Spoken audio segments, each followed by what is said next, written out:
الحمدللہ بات یہاں سے چل رہی تھی کہ جب یہ بات آئی کہ سن ہجری کا پہلا مہینہ کس مہینے کو قرار دیا جائے تو اس پر مشورہ ہوا اور طے یہ پایا کہ محرم کے مہینے کو سن ہجری کا پہلا مہینہ قرار دیا جائے، کیونکہ اسی مہینے میں ہجرت کے لیے عزم مکمل ہوا تھا۔ پہلے سال بیعت ہوئی، بیعت عقبہ اولا، ایک سال کے بعد بہت بڑی تعداد مدینہ میں مسلمان ہو گئی، وہاں سے انصار آئے اور انہوں نے عقبہ ہی کے مقام پر حج کے دنوں میں اللہ کے نبی صلی اللہ علیہ وسلم سے درخواست کی کہ اللہ کے نبی آپ مدینہ تشریف لائیے، اور اس کے بعد آپ نے عزم کر لیا ذوالحجہ کے مہینے میں کہ ٹھیک ہے ہم مدینہ کا سفر کریں گے، اور اللہ تعالیٰ کی طرف سے اجازت مل گئی۔ ظاہر بات ہے اللہ کے نبی صلی اللہ علیہ وسلم جو کچھ کرتے تھے اللہ کی اجازت سے اور اللہ کے حکم سے ہی کرتے تھے، تو آپ کو سفر کے ہجرت کی اجازت مل گئی، اور آپ کا پکا عزم جس مہینے کے شروع میں موجود تھا ہجرت کا، وہ مہینہ پہلا مہینہ کون سا تھا؟ محرم کا مہینہ تھا۔ تو اس لحاظ سے صحابہ کرام نے محرم کے مہینے کو ہجری سال کا پہلا مہینہ قرار دیا۔ تو اب یہ کب محرم پہلا سال بنا ہے ہجری سال کا؟ عمر رضی اللہ عنہ کے زمانے میں ہجری سال کا پہلا مہینہ محرم یہ عمر رضی اللہ عنہ کے زمانے میں بنا ہے، ابو بکر صدیق رضی اللہ عنہ کے زمانے میں نہیں تھا، نبی صلی اللہ علیہ وسلم کے زمانے میں ایسا نہیں تھا۔ اور یہ تینوں مہینے تو سلسلہ وار تھے، ذوالقعدہ، ذوالحجہ، محرم، اللہ کے نبی نے تینوں کا ایک ساتھ ذکر کیا ہے۔ تینوں مہینے حرمت والے مہینے ہیں۔ اللہ تعالیٰ نے قرآن پاک میں ارشاد فرمایا ان عدۃ الشہور عند اللہ 12 شہرا فی کتاب اللہ یوم خلق السماوات والارض منها 4 حرم ذالک الدین القیم فلا تظلموا فیہن انفسکم۔ مہینوں کی تعداد یعنی سال کے مہینوں کی تعداد اللہ کے یہاں 12 ہے، 12 کے بعد پھر وہی 12 چکر کریں گے، پھر وہی 12 گھومیں گے۔ تو مہینوں کی تعداد 12 ہے، جیسے ہفتوں کے دن 7 ہیں، پھر وہی 7 گھومنے لگتے ہیں، پھر وہی 7 آگے گھومتے ہیں۔ اس طرح سے مہینے 12 ہیں اللہ کے یہاں، اور ان 12 مہینوں میں 4 مہینے عزت و حرمت والے ہیں۔ ان مہینوں میں اپنے آپ پہ ظلم نہ کرو۔ ان مہینوں میں کون سے؟ حرمت والوں میں یا سب میں؟ دونوں معنی ہو سکتا ہے، سب میں اپنے آپ پہ ظلم نہ کرو، خاص طور پہ ان 4 مہینوں میں ظلم نہ کرو۔ ان 4 مہینوں کا نام اللہ تعالیٰ نے قرآن پاک میں نہیں بتایا، نبی کریم صلی اللہ علیہ وسلم نے اس کی تفصیل بتائی، اور آپ نے فرمایا ثلاثۃ متوالیات، یہ 3 مہینے لگاتار ایک ساتھ آتے ہیں، ذوالقعدہ، ذوالحجہ اور محرم، یہ تینوں حرمت والے ہیں۔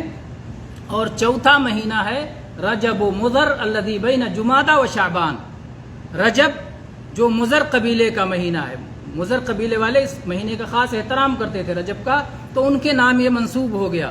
تو رجب مہینہ جو مضر قبیلے والے جس کا خاص احترام کرتے ہیں، جو جمادہ اور شعبان کے درمیان کا مہینہ ہے۔ تو یہ 4 مہینے حرمت والے ہیں۔ تو نبی صلی اللہ علیہ وسلم نے 3 مہینوں کو لگاتار ذکر کیا، اس میں کوئی فاصلہ نہیں رکھا کہ ذوالحجہ پر سال ختم ہے اور پھر یہ نیا مہینہ شروع ہو رہا ہے۔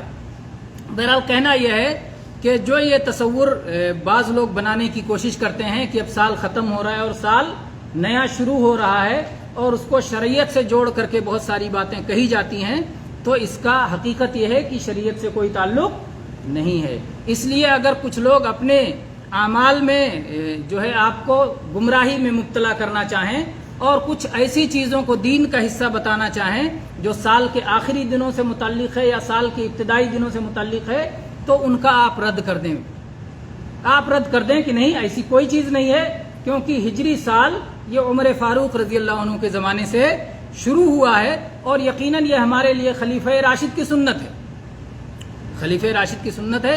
اس لیے اگر کوئی شخص ہجری سال سے اپنی تاریخ استعمال کرتا ہے، ہجری سال بناتا ہے اور لکھتا ہے، تو بڑی اچھی بات ہے، خوبی کی بات ہے، کمال کی بات ہے، لیکن اس کو سنت قرار دینا یا اس موقع پر کوئی عبادت مخصوص کر لینا یہ جائز اور درست نہیں ہے، کیونکہ ساری عبادات، سارا دین اللہ کے نبی صلی اللہ علیہ وسلم کی زندگی میں آپ پر مکمل ہو گیا تھا۔ بہرحال اسی طرح سے محرم کے مہینے سے متعلق بعض چیزیں جان لینا چاہیے۔ ایک تو یہ کہ حرمت والا مہینہ ہے، یہ ابھی جیسے کہ پہلے ذکر ہوا۔ دوسری بات یہ کہ محرم کی 10ویں تاریخ جس کو عاشورہ کہا جاتا ہے، یہ تاریخ انسانی کا بہت اہم دن ہے۔ اس میں بہت سارے اہم واقعات انجام پائے ہیں، جس میں سے ایک اہم واقعہ موسیٰ علیہ السلام کا فرعون سے نجات ہے۔ نبی کریم صلی اللہ علیہ وسلم جب مدینہ منورہ پہنچے تو آپ نے یہود مدینہ کو دیکھا کہ وہ لوگ اس دن صوم رکھا کرتے تھے، روزہ رکھا کرتے تھے، اور بعض یہود عید منایا کرتے تھے۔ تو آپ صلی اللہ علیہ وسلم نے کہا، اب مسلمانوں کو آپ نے یہودیوں سے پوچھا کہ آخر تم ایسا کیوں کرتے ہو؟ تو انہوں نے کہا کہ یہی وہ دن ہے جس دن اللہ تعالیٰ نے موسیٰ علیہ السلام کو فرعون کی ظلم و زیادتی سے نجات عطا فرمائی تھی اور فرعون کو دریا میں غرق کر دیا تھا، دریا برد کر دیا تھا، غرقاب کر دیا تھا۔ تو اس پر ہم اللہ کے شکرانے کے طور پر صوم رکھتے ہیں۔ تو اللہ کے نبی صلی اللہ علیہ وسلم نے فرمایا، نحن احق بموسیٰ منکم، ہم لوگ تو موسیٰ علیہ السلام کے بارے میں تم سے زیادہ قریبی ہیں، کیونکہ موسیٰ علیہ السلام جو تعلیمات لائے تھے، جو توحید لے کے آئے تھے، نبی کریم صلی اللہ علیہ وسلم نے اسی توحید کی تجدید کی تھی، اسی توحید کی نشر و اشاعت کر رہے تھے، اسی توحید کی تعلیم دے رہے تھے، جبکہ یہودی تو توحید چھوڑ چکے تھے، نصارہ وہ توحید چھوڑ چکے تھے، ساری دنیا سے توحید کا خاتمہ ہو چکا تھا۔ تو اسی توحید کو زندہ کیا، اور سارے انبیاء آپس میں بھائی بھائی ہوتے ہیں کیونکہ سب کا دین ایک ہوتا ہے۔ تو آپ نے کہا موسیٰ علیہ السلام تو ہمارے زیادہ قریبی ہیں، اسی لیے ہم زیادہ حقدار ہیں، ہم بھی شکرانے کا یہ صوم رکھیں گے۔ تو آپ نے صحابہ کرام کو یہ صوم رکھنے کا حکم دیا، اور ابتدا میں یہ فرض تھا، بعد میں رمضان کی فرضیت جب نازل ہوئی تو پھر یہ مستحب ہو گیا۔ اب اگر کوئی رکھے گا تو ثواب پائے گا، نہیں رکھے گا تو اس پر کوئی گناہ نہیں ہے، لیکن 1 سال کے گناہ معاف ہوتے ہیں۔ عاشورہ کا صوم رکھنے کی وجہ سے 1 سال کے گناہ معاف ہوتے ہیں، جیسا کہ ابو قتادہ رضی اللہ عنہ کی حدیث صحیح مسلم میں جو عرفہ سے متعلق حدیث ہے، اسی کے ساتھ یہ مسئلہ بھی آیا ہے، صوم یوم عاشورہ احتسب علی اللہ عز وجل ان یکفر السنۃ الماضیہ، کہ صوم عاشورہ کے تعلق سے، محرم کی 10ویں تاریخ کے صوم کے تعلق سے اللہ سے امید ہے کہ پچھلے 1 سال کے گناہ اس سے معاف ہو جائیں گے۔ پھر اللہ کے نبی کریم صلی اللہ علیہ وسلم نے یہ فرمایا کہ یہود کی مخالفت ہونی چاہیے، جیسا کہ طریقہ ہے تمام جو ہے چیزوں میں۔ تو آپ نے کہا لئن عشت الی قابل لأصومن التاسع، اگر میں اگلے سال زندہ رہا تو میں 9 کا روزہ رکھوں گا، 9 کا صوم رکھوں گا، 9ویں تاریخ کا۔ تو کیا 10 کو چھوڑ کے 9 کا رکھیں گے یا 10 کو ملا کے رکھیں گے؟ اس میں اہل علم نے اختلاف کیا ہے۔ راجح بات جو معلوم ہوتی ہے وہ یہی ہے کہ 10 تو چونکہ اصل ہے وہ رکھا جائے گا، اور 1 مزید اس کے ساتھ ملا دیا جائے گا، تو اس طرح سے 9 10 2 دن صوم رکھنے سے یہود کی مخالفت بھی ہو جائے گی اور اللہ کا شکرانہ بھی ادا ہو جائے گا۔ اور انشاءاللہ اگر کوئی شخص 1 دن صوم رکھے تو کافی ہے، لیکن 2 دن صوم رکھنا افضل اور بہتر ہے۔ اور امام ابن قیم رحمہ اللہ فرماتے ہیں کہ اگر کوئی آدمی 3 دن صوم رکھ لے، 9 10 11، کیونکہ یہ نفلی عبادت ہے، اور نفلی عبادت آپ جتنا زیادہ کریں گے اتنا زیادہ اجر و ثواب کے مستحق ہوں گے۔ اور محرم کے مہینے میں خاص طور پہ محرم کے مہینے میں صوم رکھنا اللہ کو بہت پسند ہے، جیسا کہ اللہ کے نبی صلی اللہ علیہ وسلم کی حدیث ہے، صحیح حدیث، صحیح مسلم ہی میں یہ حدیث بھی موجود ہے۔ اللہ کے نبی صلی اللہ علیہ وسلم نے فرمایا افضل الصلاۃ بعد الفریضہ قیام اللیل وافضل الصیام بعد رمضان شہر اللہ المحرم۔ افضل الصلاۃ بعد الفریضہ قیام اللیل اور صلاۃ اللیل، کہ فرض صلاح کے بعد سب سے اہم جو نفل ہے وہ قیام اللیل ہے، تہجد جس کو کہتے ہیں، تہجد قیام اللیل، یہ فرض کے بعد سب سے زیادہ ثواب اس میں ہے، فرض میں ثواب زیادہ ہے، فجر کا ثواب، ظہر کا ثواب، عصر کا ثواب، مغرب کا ثواب، عشاء کا ثواب، یہ تہجد سے زیادہ ہے، فجر کا ثواب تہجد سے زیادہ، عصر کا ثواب تہجد سے زیادہ، ظہر کا ثواب تہجد سے زیادہ، مغرب کا ثواب تہجد سے زیادہ، عشاء کا ثواب تہجد سے زیادہ، کیونکہ یہ فرض ہے۔ فرض کے بعد جس کا ثواب زیادہ ہے وہ کیا ہے؟ قیام اللیل ہے۔